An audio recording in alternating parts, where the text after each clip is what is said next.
Well, I just think, Skip, I just look at it from a frame, a reference. I'm not going to be as harsh as Bruce Pearl was. And I understand that he has two players from his team that he's trying to hype, but I believe you can hype your players without being so dismissive of the other guy. When I just look at Chet Holmgren, Skip, I just think his frame, and I just think I just don't see how he's going to be in there. Well, you can do, he's skilled.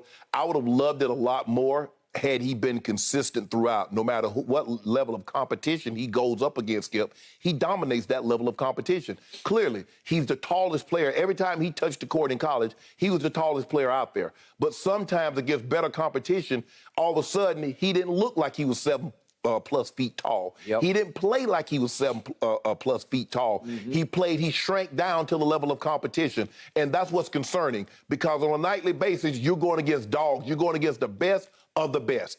And they will devour you.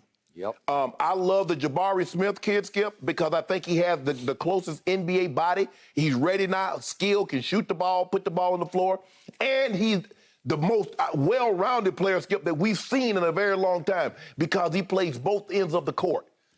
I just don't see it. I like the Smith kid. Yep. The Walker Kessler kid, Skip, he has great, pedigree. His uncle was, I think, the number 12 pick overall out of the University of Georgia. Mm-hmm. This kid, Kessler... His father and his brother played at Georgia. At University of Georgia, yeah. I think his uncle turned out to be was an orthopedic, had tragically lost his life, had a condition. And Walker Kessler, I know who he is because, Skip, he's from Atlanta, went to Woodward Academy. He did. Transferred from the University of North Carolina. He went to Carolina first for a year. Yes, played. So he's pretty good. He's a solid basketball player. But all things being equal, and I understand Bruce Pearl is hyping up his players. I don't need hype. I believe Jabari Smith will be a better NBA player than Chet Holmgren. I don't see superstar. I don't even see star. I see a player in the NBA. And I don't know, Skip, if you take a guy that you think that is going to, now how they project him and how I see him is something entirely different. I think the Jabari Smith kid can be special. I don't see special when I see him, Chet Holmgren. Not sure about special for Jabari, but I told you yesterday he is Durant-esque.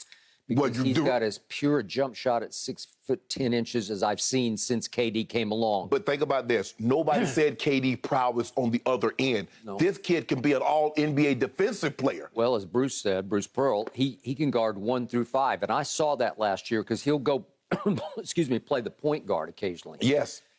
I give you all of the above. I know Bruce Pearl because I worked with him quite a bit at ESPN. And to Bruce's credit, we once had him on First Take back in the day, and everybody was gaga for John Wall to go first overall out of Kentucky. And I kept saying, no. I'm taking that big kid. I'm taking DeMarcus Cousins. And I think I was proven right about that because I believe DeMarcus was the more valuable NBA player, but DeMarcus just couldn't stay out of his own way. Right. I can't help that. Yeah. I can't sort of fix that, but he occasionally self-destructed. Yes. But he's just a more valuable player than John Wall ever was to me. Right. Okay. Bruce was the first guy who came in, having played and coached against Tennessee. Yes. That he came in and sat right there at the debate desk and said, "I'm with you. I would take Cousins over Wall." And I was shocked because he'll blurt, man. And when he sees something, he'll say it. Right. And I appreciate that about him. But to your point, he's obviously trying to hype up 2 of his kids to go very high in the draft. But I didn't watch Auburn a lot, but I watched them, 4 or 5 times. And then I went back to think of the games I know I watched for sure. And I started thinking about Walker Kessler, and I started thinking, maybe he's on to something where I just didn't let it go. I wasn't believing what I was seeing. Right. But his quotes on Walker Kessler, did you read this? He said, "I thought he was the most impactful player in college basketball last year." Wow. In college basketball, because of what he did at the rim, both offensively and defensively. And then he said he will turn into the next Al Horford as the stretch 5 who can shoot threes. Well, I look at the numbers, and Bruce, he shot 20% from 3. Yeah. Okay, well, Bruce is betting on the come. He's projecting. He's saying, He's 7'1½", so he's like an inch and a half taller than Chet Holmgren. Right. But he likes his stroke, and he would make one every once in a while. And he's saying at the next level, he'll figure that out. Right. He'll just get better and better. And because he's taller, and then I start looking at the blocks, and I say, well, first of all, blocked. you know, I say, well, why did he leave North Carolina? Could he not hack it there? Well, he never started a game. Right. And he was just a freshman, but he didn't start a game. But against Notre Dame in the ACC tournament, he set the ACC tournament record with 8 blocks, and then he goes portal. He transfers to Auburn. Right. And then early last year against LSU, he had 11 blocks in a game. I did watch him against my Vanderbilt Commodores back in February, and he had 7 blocks in that game, and they won fairly handily. But then I watched them they won the SEC regular season. They were 28-6, but then they lost in the second round of their tournament to A&M, and I watched that game, and he was okay, but he wasn't great. And then against Miami in the NCAAs in the second round game, he pretty much stunk. But it's going to happen to these big guys. They're not quite ready for that level of competition because Miami just ran them off the floor. It was 79-61, and Jabari shot 3 of 16 and 1 of 8 from 3. And Walker Kessler got an early. He had 2 quick fouls, and then he wound up with 2 points and 2 rebounds and 2 blocks, and only played 13 minutes in the whole game. Okay, so there's some glitches here where you say, well, wait a second, are you sure about this? Chet's got a nice shot from 3, and I do think it can get better. And one thing we haven't discussed, Chet can distribute the basketball. He'll get you 4 or 5 assists a game. Yeah. I know even Shaq at his most powerful, he could get you 4 or 5 assists a game. Well, so can Chet. He sees it, feels it. He's got a good sense of playing the game and hitting the open man. Skip, I said more Kristaps Porzingis. Porzingis can put the ball on the floor, Skip. He has a nice stroke. He can shoot the ball from distance. He can put it on the floor, get to the mid-range. Doesn't finish because he's so small. He doesn't finish around the rim as well as he should because he doesn't have a whole lot of bricks in his back pocket. And I think that's the thing that Holmgren's going to struggle with, Skip, is because the physicality of this game. And if you look at when he stepped up in competition, the guys were a little bit more physical. All of a sudden, he kind of backed down. He got into early foul trouble. Yep. Is that going to be a reoccurring thing? Because these guys are grown men. You ain't no more, study hall, Skip. Ain't no more playing for room and board. They got wives. They got college tuition to pay for. Yeah. So it's a whole different mindset now than what it was for you in college. Okay. So I think that's when I look at him, I say more Porzingis. Sometimes Shaq would take the ball off the rim and go down the court himself. Or Alonzo Mourning could take the ball off the rim and take it down. He didn't do it often. He didn't do it as often as Shaq. That's how nimble and athletic Shaq was. That is right. When I look at Holmgren, Skip, I just see a 7-foot, 195, 190-pound kid that at his top might top out at 210, maybe. Yep. I just don't see the physicality, and I don't see what everybody else says. I could be wrong, but I don't see superstar. I don't see turning a franchise around. I don't see that in this kid. Yeah. So Bruce Pearl's one sort of flashpoint quote of this radio interview he did. I saw it in the headline, and I winced, like, what? Because he said the NBA stands for no boys allowed. Right. And I was like, uh-oh, what is this about? But then, no, he's saying literally no children it's allowed. A man's league, right? yes. It's a man's league, yes. Okay? I buy that 1,000%.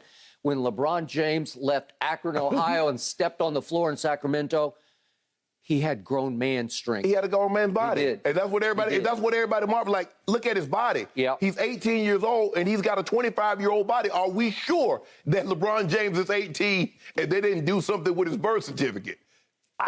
I got it, but he's still going. So if they mess with his birth certificate, he might be he might be 45. He might be Brady's age.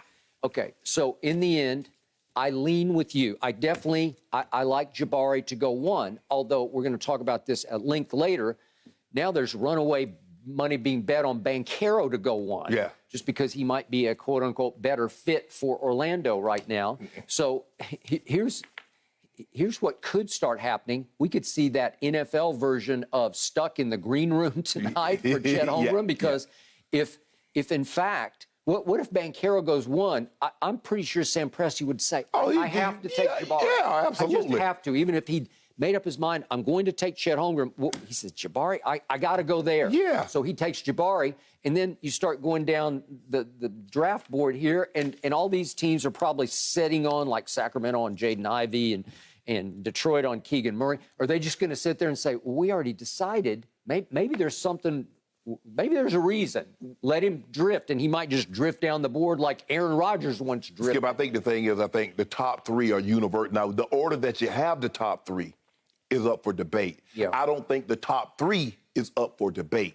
Now, obviously, if somebody throws a monkey wrench and they take the kid from Duke, number one, obviously, you're like, oh, thank you very much, because we would love to get Jabari Smith, or we would love to take Holmgren at 2 or take Holmgren at 3. I don't believe Holmgren falls past 3.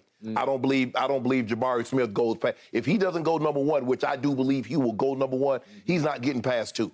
And so for me, I just think overall, I'm looking at his body. He has the body, Skip. He can fill that frame out. He can look like Giannis does now. Because you remember how Giannis had a thin, he was thin, but he had a wide frame that you could put muscle on it, and you see what he turned. I'm not saying he's going to turn into Giannis now, but I'm saying he has a type of frame that can hold the weight, and he can be a lot stronger and a lot more durable than what he is right now. What is he, 215, 210? Yeah. So through the regular season, I'm watching Chet Holmgren, Gonzaga, beast or bust. And I thought, maybe beastish, maybe. And then we got to the NCAAs, and you get exposed because now the competition starts to ratchet up and the stakes. And they're playing a lot harder because they know they're on bigger stages and they're playing for their literal career lives, right? And all of a sudden, he was very good against Georgia State, had 8 blocks. And then here came Memphis, and he just got exposed because what disappointed me the most about Chet was I thought he had some edge to him. I thought he had that trash talky sort of edge, and he shrank a little bit in that game as he did. They won that game against Memphis, but against Arkansas, he definitely shrank. He looked overmatched, and his body language looked like it was saying, I don't belong out here. Yeah. Because you want that guy, if he's going to be the first overall pick, to walk on that floor like, I own this floor. I don't care who you guys are. I don't care how athletic you are. Watch this. Watch what I can do with my skill set and my height and my spring. And then, Skip, he has the name. You go back and look at the big guys that had names and they play in this tournament. Teams they attack them, because I can make a name for myself if I knock David Robinson, if I knock Shaquille O'Neal, if I knock Alonzo Mourning out of the tournament. I get to ride that forever. I was on the team, or I had this many points against the team that knocked LSU or knocked Georgetown or knocked the Naval Academy out of the tournament. And so that's how they look at Chet Holmgren. He's the biggest name on the court. I can make a name by knocking off the biggest name. Well, they did. Cinderella, Skip, what do they do? We see these teams, they are like, where is that even school located? And all of a sudden, they've knocked out some team that you expected that you had going 2 or 3 rounds further, and they done knocked them off, and you had never heard of Florida Gulf Coast or one of these teams, Skip. Well, it'll be fascinating to see where Chet Holmgren lands, because I'm starting to get the feeling he might fall farther than you think. He landed in your hometown? OKC? You really think so? Yeah, he landed in your hometown. I'll take that. He and Russ combined. Russ will average 15 assists a game because Chet will be dunking like a madman. Yeah. Right? 15 assists? How many turnovers come with those 15 assists? 15. Oh, he gonna have a 15-15 game? Yeah. Thank you for watching. You can subscribe here to get the latest from the show, and be sure to check out more of the best clips from Undisputed, or go watch a few other segments from our other shows on FS1.